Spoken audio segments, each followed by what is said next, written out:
Dalam net culture, Dungeons and Dragons, ngetrennya disingkat jadi D&D, adalah legend. Banyak menyebutnya sebagai cikal bakal roleplay dalam dunia permainan. Menginspirasi begitu banyak game fantasi dengan konsep-konsep seperti job class, magic, experience point, dan istilah-istilah lainnya. Padahal aslinya D&D ini permainan yang sederhana, simple. Dimainkan oleh sekelompok orang, yang istilahnya itu mereka menghayal menjadi karakter tertentu, membangun cerita dan kehidupan karakter itu, lantas melakukan aksi apapun yang ia mau sesuai dengan kocokan angka di dadu. Petualangan pun dilakukan dengan dipandu oleh satu orang yang jadi Dungeon Master, menceritakan dunia khayal mereka dengan lengkap aturan-aturannya segala macam. Nah, itulah pesona dari permainan ini. Kebebasan storytelling, petualangan ajaib, power by our shared fantasies. Telah banyak yang mengadaptasi D&D dalam berbagai rupa. Di-expand menjadi seri video game khusus, diadaptasi jadi kartu, film seri. Konsepnya juga telah berkali-kali muncul dalam pop culture, seperti yang kita saksikan dalam serial Stranger Things ataupun Community. Permainan ini tuh jadi hobi atau dimainkan oleh karakter. Nah, karya John Francis Daley dan Jonathan Goldstein kali ini actually adalah kali keempat D&D jadi film layar lebar. Dan ini adalah kesempatan mereka untuk membuat yang unik, yang beda dari yang sudah-sudah. Membuatnya jadi kayak orang main D&D beneran, yang saat satu karakter tertampil jadi karakter lain dalam permainan, tampaknya akan membuat film ini jadi mirip dengan konsep di film Jumanji versi The Rock. Jadi, John dan Jonathan harus mikirin cara lain. And guess what? Mereka membuat D&D ini sebagai cerita heist di dunia fantasi ala Marvel.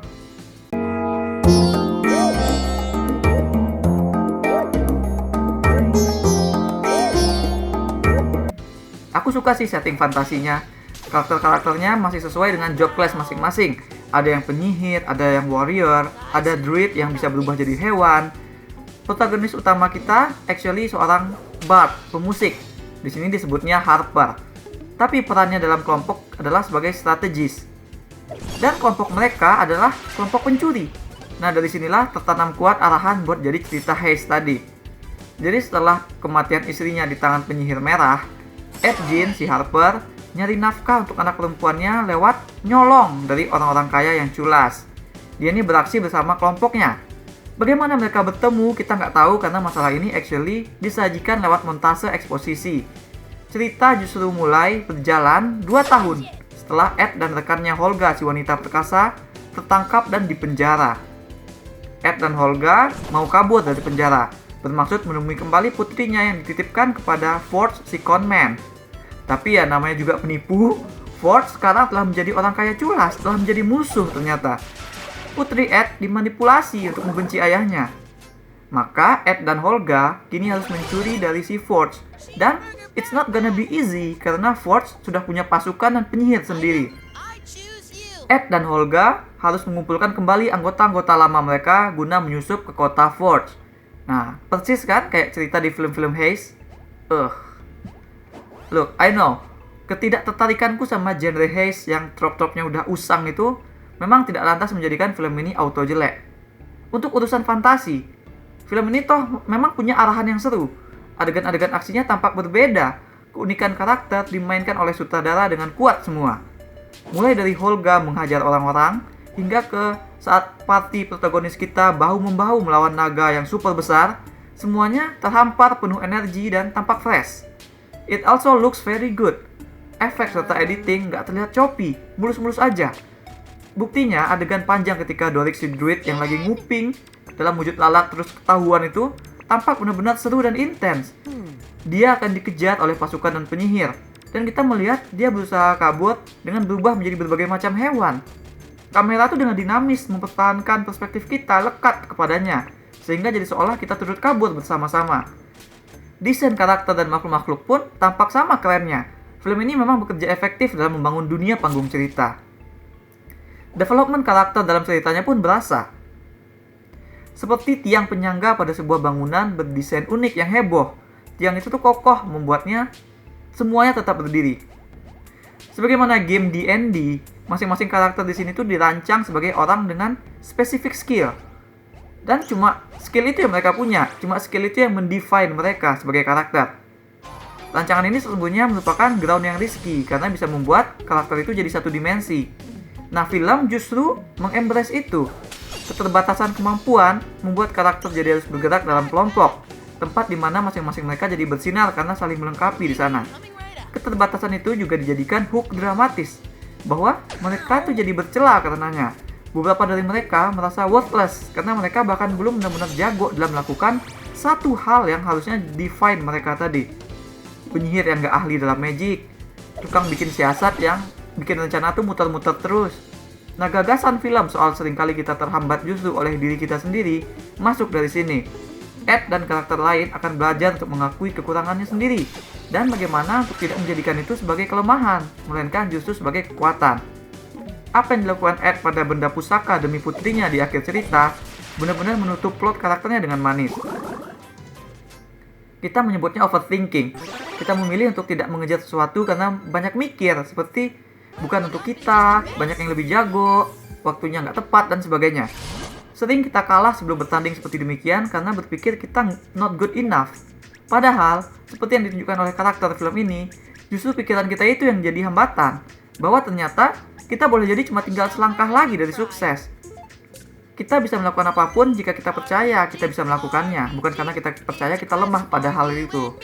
Ya kan? Nah, gagasan kita bisa melakukan apapun if we put our mind into it sepertinya ditelan mentah-mentah bahkan oleh film ini sendiri. Kisah petualangan fantasi seperti ini kan memang paling cocok diceritakan ringan dan penuh hiburan. Dan film tepat berpikir bahwa mereka harus jadi seringan superhero Marvel. Yang salahnya adalah mereka berpikir mereka harus menjadi superhero Marvel. Nah, di film ini tuh bahkan mereka tuh basically meng-recreate adegan Hulk dan Loki di Avengers. D&D Honor Among Thieves mengakui kelemahan desainnya sendiri, karakter yang satu dimensi. Di satu sisi, mereka berhasil bikin itu supaya jadi daya tarik karakter. Tapi di sisi lain, untuk menjaga supaya film ini menghibur, para karakter tersebut dituliskan mengucap dialog yang seperti diketik oleh mesin-mesin peniru Marvel. Ed, Holga, dan yang lain akan constantly bicara lewat remark-remark one-liner yang konyol, yang completely di luar situasi, hanya untuk humor. Aku ngarapnya sih mereka ini ditulis dengan lebih baik lagi, lebih original lagi. Apalagi kan di balik mereka, aktor-aktor itu diantaranya seperti Chris Pine, Hugh Grant, Michelle Rodriguez, Sophia Lillis. Mereka ini punya kapasitas untuk menghidupkan karakter dengan cara sendiri. Tapi karakter mereka yang kita lihat di sini kayak versi tiruan. Bicaranya, mannerismnya, kayak standar karakter-karakter superhero kocak gitu. Ya, jadi kayak karakter yang generik aja pada film petualangan yang fun. Dan juga memang trop-trop haze tadi itu menghambat kreativitas film ini.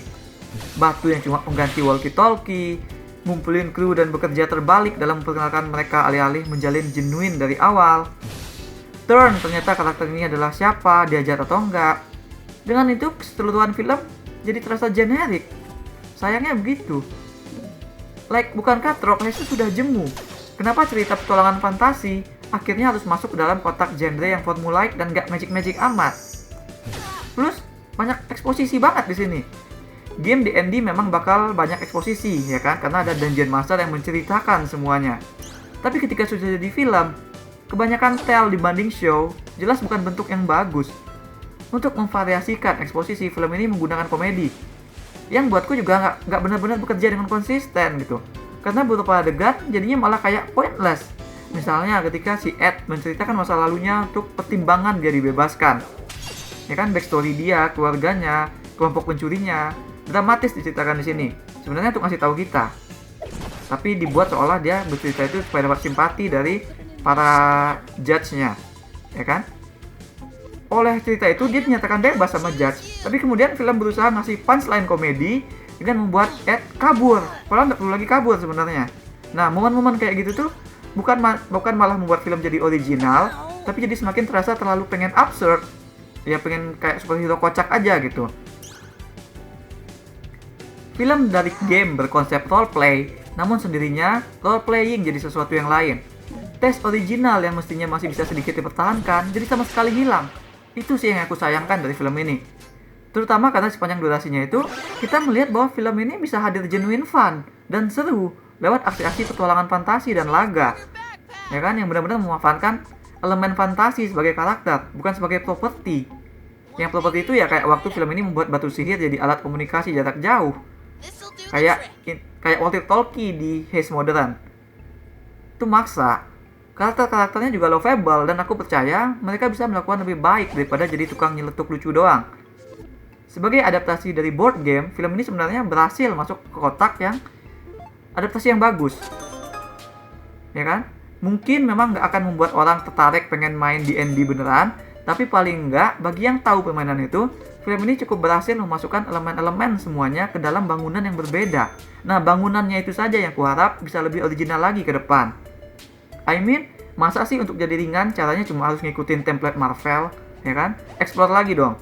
Maka aku berikan 6 dari 10 bintang emas untuk Dungeons and Dragons Honor Among Thieves. That's all we have for now. Menurut kalian apa sih appeal dari permainan D&D dan komunitasnya itu? Share pendapat kalian di komen.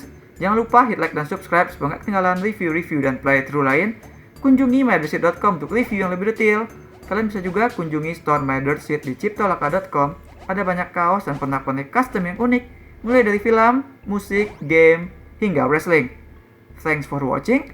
Remember in life, there are winners and there are losers.